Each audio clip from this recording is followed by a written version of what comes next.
Now we shall learn certain characteristics of validity. वैधता की कुछ विशेषताएं कि वो कैसे बिहेव करता है. And so following are the characteristics of validity as validity is surrounded around test's purpose.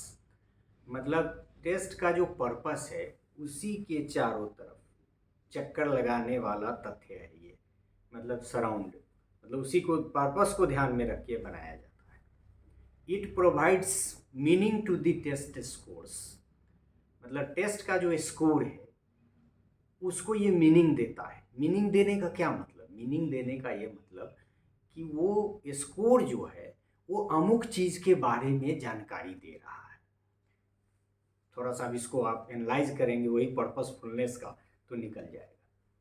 Validity contents the measurements properties like content validity. ये तो टाइप है, मतलब वो कंटेंट की वैलिडिटी को भी मेजर करता है. इसीलिए मैं टेक्निकल इशू कर रहा था कि वैलिडिटी का सीधे ऐसा नहीं है कि सीधे आप समझ लेंगे कि पर्पसफुल है तो हो गया. सो कंटेंट की वैलिडिटी मतलब टेस्ट को क्या जानना है और वो जानने के लिए कौन कौन सा कंटेंट रखना जरूरी है. And so it construct validity. मतलब यदि आप उसमें डाले हैं तो कौन कौन तथ्य डाले हैं, कौन कौन सा कंस्ट्रक्ट है. फिर क्राइटेरियन वैलिडिटी, किस किस क्राइटेरिया को फुलफिल करता है. हालांकि ये सब content validity, construct validity, criterion validity ये सब टाइप्स हैं वैलिडिटी को जो हम आगे पढ़ेंगे. लेकिन यहाँ यह कि validity contents the measurement properties like, मतलब कंटेंट की वैलिडिटी, कंटेंट वैलिड है कि नहीं, उद्देश्य फुलफिल करता है कि नहीं, उसके जो कंस्ट्रक्ट है वो वैलिड है कि नहीं है, जो क्राइटेरिया ध्यान में रखकर इस टेस्ट को बनाया गया उस क्राइटेरिया को फुलफिल करता है कि नहीं. इसीलिए हमने टेक्निकल इशू कहा. Validity has two identifications, internal validity and external validity. एक तो वहाँ भी हम लोगों ने एक्सटर्नल रिलायबिलिटी और वैलिडिटी को समझा था कंसिस्टेंसी के टर्म में. इसी तरफ यहाँ भी इशारा है. जब आप एक्सपेरिमेंटल डिज़ाइन वगैरह पढ़ेंगे तो वहाँ एक है इंटरनल वैलिडिटी. मतलब टेस्ट जहाँ हो रहा है, एक्सपेरिमेंट जहाँ हो रहा है उसकी वैलिडिटी, और उसको हम लोग इंटरनल वैलिडिटी कहते हैं, कितना कंट्रोल रखे हैं उसमें. और दूसरा कि टेस्ट का जो रिजल्ट आया उसकी जनरलाइजेबिलिटी, उसको क्या कहते हैं? External validity. So validity has two dimensions as a concept. ज़्यादा टेस्ट मेजरमेंट से ज़्यादा इस वैलिडिटी का, इंटरनल एक्सटर्नल का, वो एक्सपेरिमेंटल डिज़ाइन या एक्सपेरिमेंटल मेथड में ज़्यादा है. वहाँ भी हमने चर्चा की होगी. जो हमारे स्टूडेंट होंगे जो क्लास में हमसे जिन्होंने ये कंसेप्ट पढ़ा होगा एक्सपेरिमेंटल डिज़ाइन, वो जरूर जानते होंगे. So validity has two identification, internal validity and external validity. बता दिया कि एक्सटर्नल वैलिडिटी कि उस टेस्ट का जो रिजल्ट है वो जनरलाइजेबल कितना है, ये एक्सटर्नल वैलिडिटी है.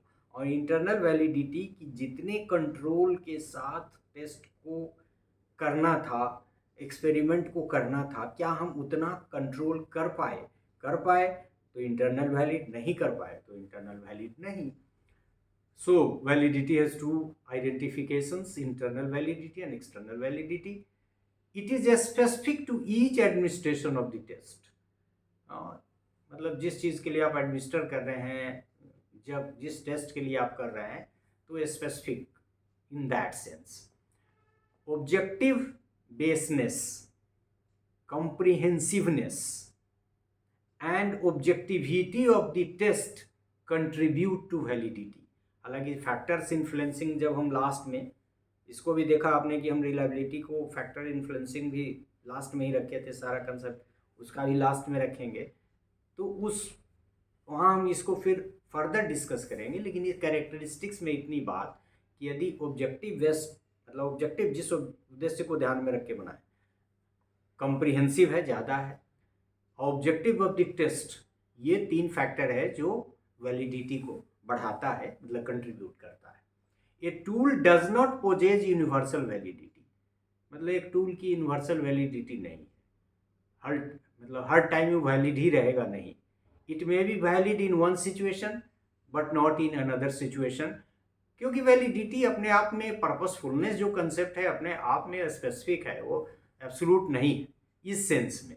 इसको भी आप सावधानी से समझेंगे। So a tool does not possess universal validity, it may be valid in one situation but not in another situation. So these were certain characteristics of validity. और हम लोग कहते भी हैं, पीछे भी हमने शायद कहा था आपको, कि जब भी किसी कंसेप्ट को समझना है तो डिफिनीशन के साथ साथ उसकी विशेषता का वर्णन यदि हम कर देते हैं तो कंसेप्ट का डिफिनीशन कंप्लीट हो जाता है, जिसमें हमने बहुत सारी चीज़ें की कि कैसे कौन कौन सी विशेषताएं हैं। वैधता जो एक संप्रत्यय है, बहुत महत्वपूर्ण संप्रत्यय है किसी भी